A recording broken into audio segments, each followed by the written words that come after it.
Hey everybody, today on Northern Revolutions, I'm going to talk to you about some of my favorite album covers and the stories behind them. So stay tuned.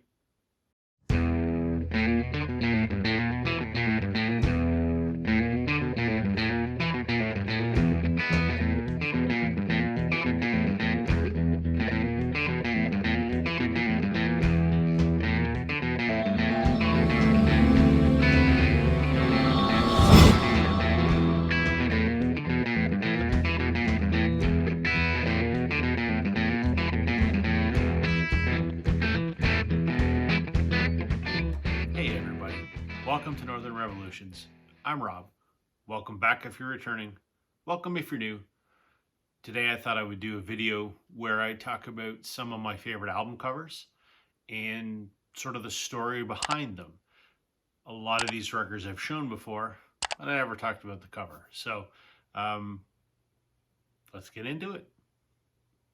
So regular viewers of my channel will know I'm a big Beatles fan. What can I say? It is what it is.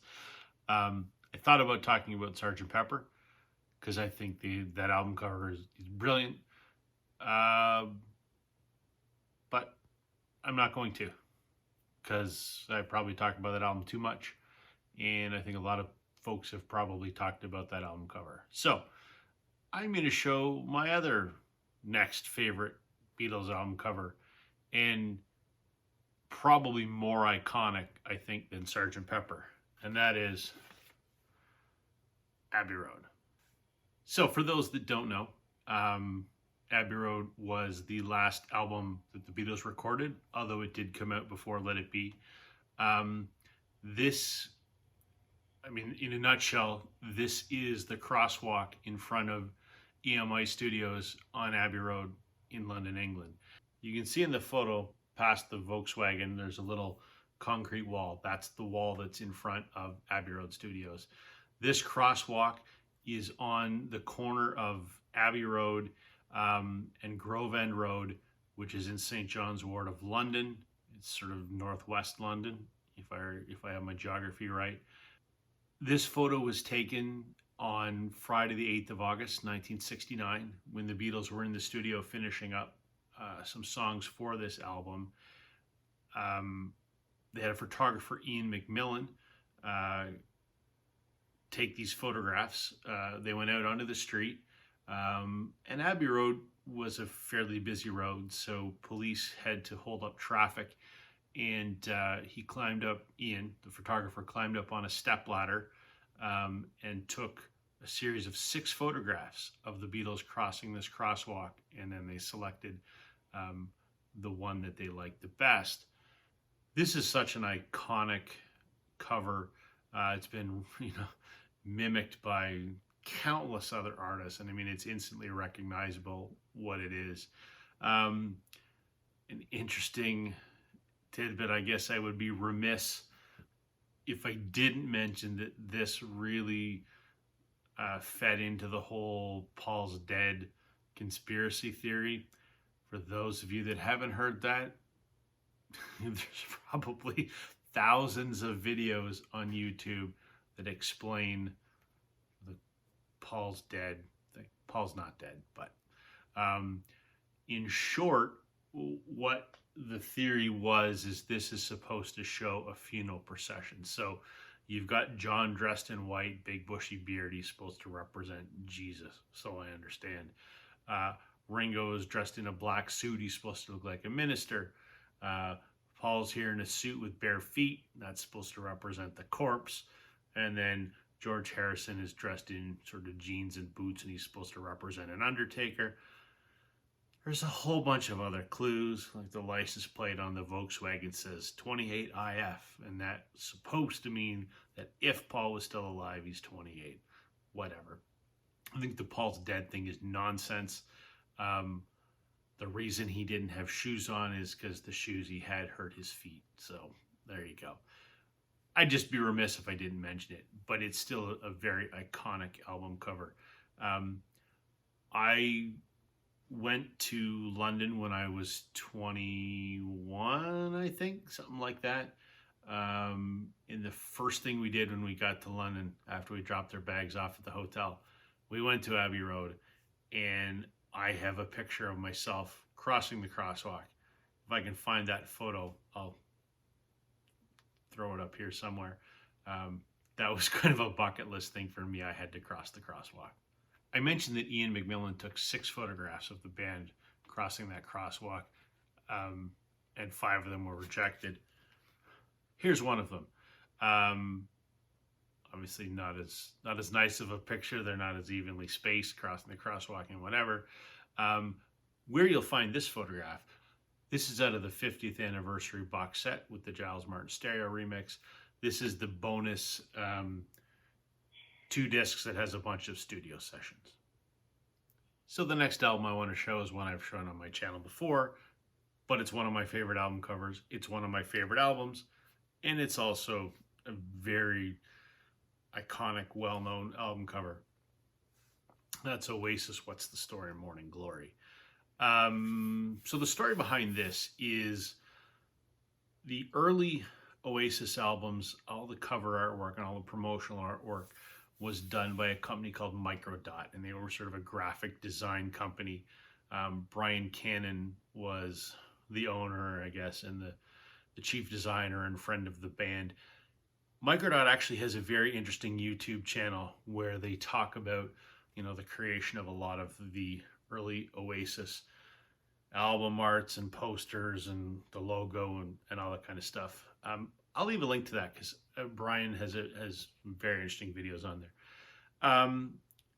So this famous image is London's Berwick Street, which at the time of this album, which was in the early 90s, I guess was sort of the spot where all the record stores were. And this picture was taken very early, about 5 o'clock in the morning on a Sunday morning, as they hoped that the street wouldn't be that busy. And the original concept was that this was supposed to be Noel and Liam passing each other in the street. But as the story goes, they were both too hungover from indulging the night before that they were not available for the photo shoot. So the guy that's walking facing us is a DJ named Sean Rowley, and the guy with his back to us, that's Brian Cannon from Microdot, the guy that designed the artwork. So that's the story behind this. If you ever wondered who these 2 random guys were, there you go. And obviously where the street is as well. Another one of my favorite album covers is, again, I think a record I've shown before, but I just think the artwork is striking. Now, I'm not an artwork expert. It just, to me, is visually appealing. And that's U2's All That You Can't Leave Behind. So this is a photograph taken by Anton Corbin at Charles de Gaulle International Airport in Paris, France. It's near gates F21 to F36. Interesting little tidbit. This little gate sign here in the original photograph says F21 to 36. At the band's request, it was sort of digitally altered to say J33-3 in reference to a biblical passage, Jeremiah 33:3, which means, call unto me, and I will answer the great and mighty things which thou knowest not. I don't know what that means. I'm not religious, so I'm sure somebody knows the significance of that. I certainly don't, nor do I know why the band put that in there. So I jump back to the Beatles now, to an album cover everyone's probably familiar with, the Beatles' Revolver. I love this album cover. I love the album too. Again, I'm not an art guy, so I can't tell you why it's brilliant. I just love I love the juxtaposition of the hand-drawn, portraits of the band and all the photographs that are interspersed into the artwork. So this was done by Klaus Vormann. So Klaus was a longtime friend of the band when the Beatles had their residency in Hamburg prior to making it big. Um, Klaus was a friend or acquaintance of theirs, and he was a photographer and an artist, um, and remained friends with the band, and eventually played bass in the Plastic Ono band after the Beatles broke up. So, as the story goes, they were in the studio working on the album, and John asked Klaus if he had any ideas for the album cover, and John played him "Tomorrow Never Knows," and I guess that was a creative spark for Klaus to do something that was sort of avant-garde, I guess. It's a great album cover. One thing that's kind of interesting, a little Easter egg, if you will. You can see right here, and I'll put a close-up on here. Klaus has worked himself in there. Just above his name, there's a picture of his face. So Klaus spent 3 weeks designing this album, doing all the drawing. The photographs were from Bob Whitaker, who was the photographer that did the photograph for the Yesterday and Today album in America. So he had a bunch of Bob's photographs that he cut up and interspersed in with his drawing. This album actually won a Grammy for Best Album Artwork.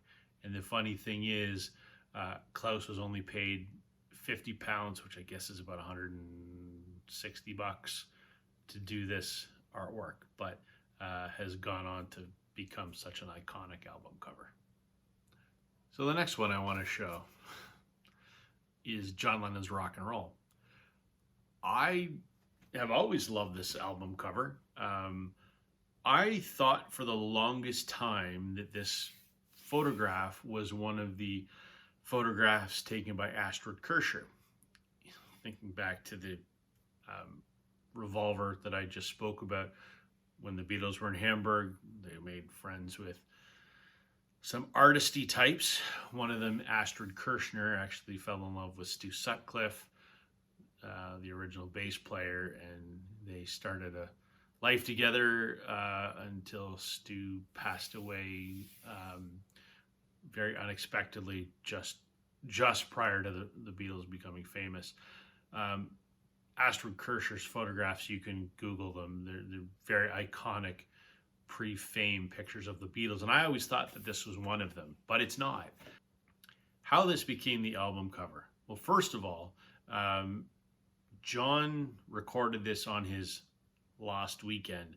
I guess he separated from Yoko for a year or something like that and went out to California and recorded this while he was out there, and had a love affair with a woman named May Pang. And at John's behest, May went to one of the first Beatle Fests, which I guess was a convention, and there she met Jürgen Vollmer, an old friend of the Beatles from Hamburg, and he was exhibiting some photographs, and she thought they were striking, and convinced John to look at some of them, and ultimately John chose this as the album cover. It depicts John obviously standing in a doorway with some people passing by. I don't know the photography trick, but it has to do with exposures or whatever. But the people that are passing by are George Harrison, Paul McCartney, and Stu Sutcliffe. I never knew that till I was doing a little bit of research on this. This is taken on Woolwell Street in Hamburg. I don't know if I pronounced that right, but there you go. John Lennon's Rock and Roll. Not an Astrid Kirchherr photograph, as I always thought it was. Another one of my favorite album covers from one of my favorite albums by one of my favorite bands, Grace Potter and the Nocturnals. Now, I know a lot of you haven't heard of them, but I know that there are some hardcore GPN fans out there that have commented on several of my videos that went, "Great, you're showing some Grace Potter." So this is for the GPN fans out there. This is their self-titled record from 2011. This was the album that made me fall in love with this band. This is when I discovered the band. They're sadly not together anymore. That's a story that I'm not going to go into in this video. I've always loved this album cover. It's just such an iconic photograph of this band, and it really sort of, to me anyway, I mean, aesthetically it looks great. It's a black and white photo with a hint of color on there, and it's striking to look at, but it also, to me, really sort of encapsulates or exudes what this band is. They look like a rock band from the 70s with a powerful female lead singer, and that's exactly what they were. The story behind this, I don't know when this was taken. I don't know where this was taken. Obviously, it's outside of a venue, I'm assuming.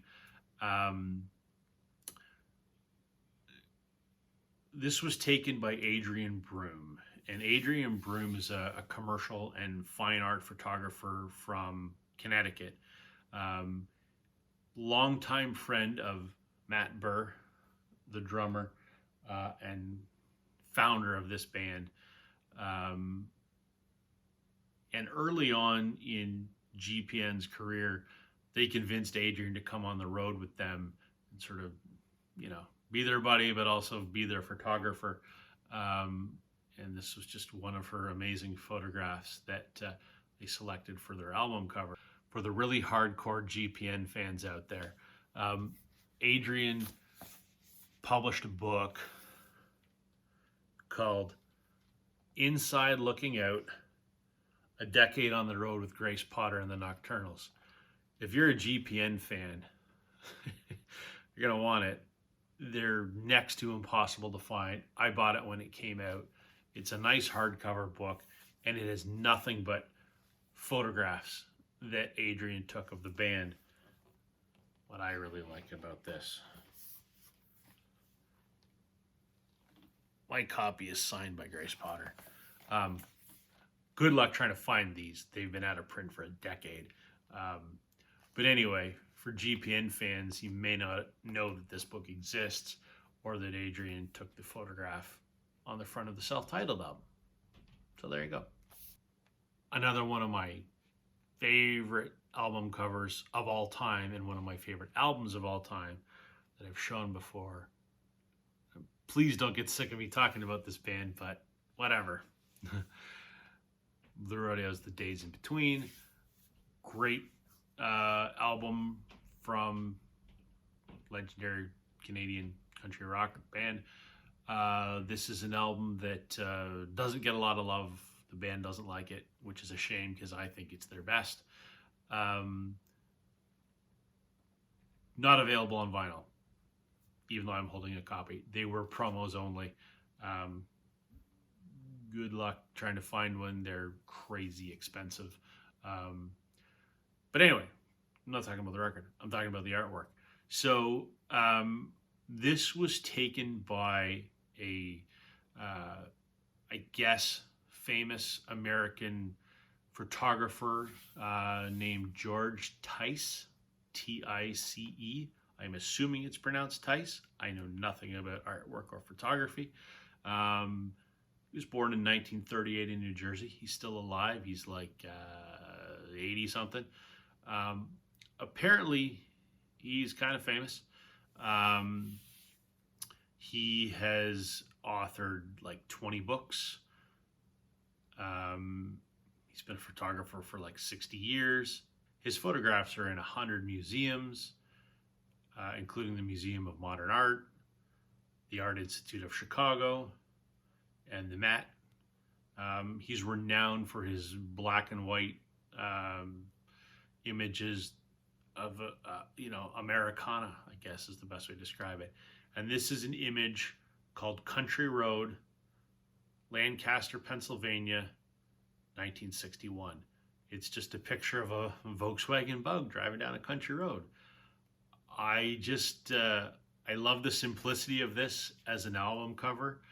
And it sort of, for those familiar with this album, I think it kind of evokes the spirit of this record. It's a driving in your car kind of on a long country road kind of record. It's there's even a song on here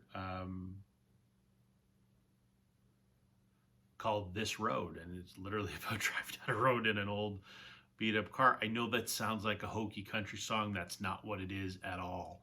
It's a very moody, contemporary kind of thing. But for those that know this album, this image is kind of spot on for what you get out of this record. So the last one I want to talk about is the Beatles anthology. Obviously, there's 3 of them. Number 1, number 2, and number 3. What is interesting about these, I think, is that these were done by Klaus Voormann, the Beatles' friend that did the Revolver album cover. And I love the concept. It's all hand-drawn artwork and is a massive collage of the Beatles' career. And as you move 1 through 3, it sort of progressively moves through their career. If you look at volume 1, this is, a picture of the Savage Young Beatles, which was, I think a picture sleeve from a 45 of the stuff they did in Hamburg before they were famous. And then you've got the Live at the BBC here, and you've got the Beatles at the Cavern Club over here, and you got Stu Sutcliffe, the original bass player here.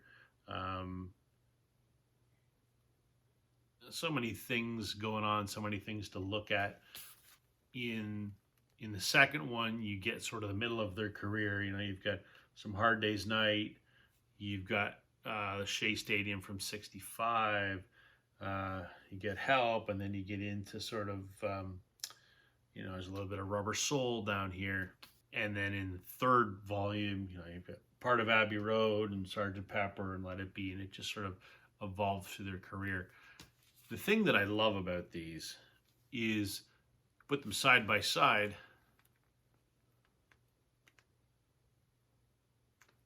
They form one large image. I'll throw that up here because I can't hold up all 3 records at the same time.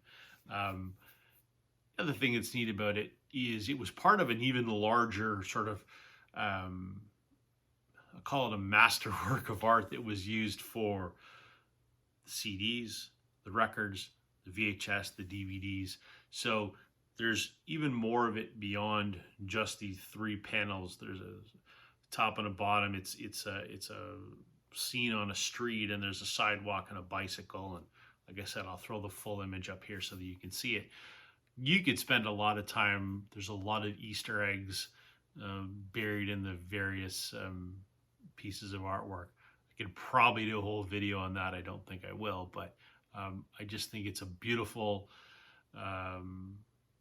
piece of art. I think it's a brilliant idea to make a collage of the entire Beatles career from all of their different albums and posters and photographs and whatever, and to make it all hand-drawn. I just think it looks great. And there's some nice symmetry that it's at the end of their career and it's done by a friend of theirs that they met at the beginning of their career. So I think it's a great album cover, or set of album covers. Anyway, folks, I hope you enjoyed hearing me ramble about some of my favorite album covers and sort of the stories behind them. Maybe you found it interesting, I hope. Maybe you found me boring. That's possible too. Anyway, that's all for me today. Don't forget, check me out on Instagram, Northern_Revolutions. I'll catch you on the flip side. Bye.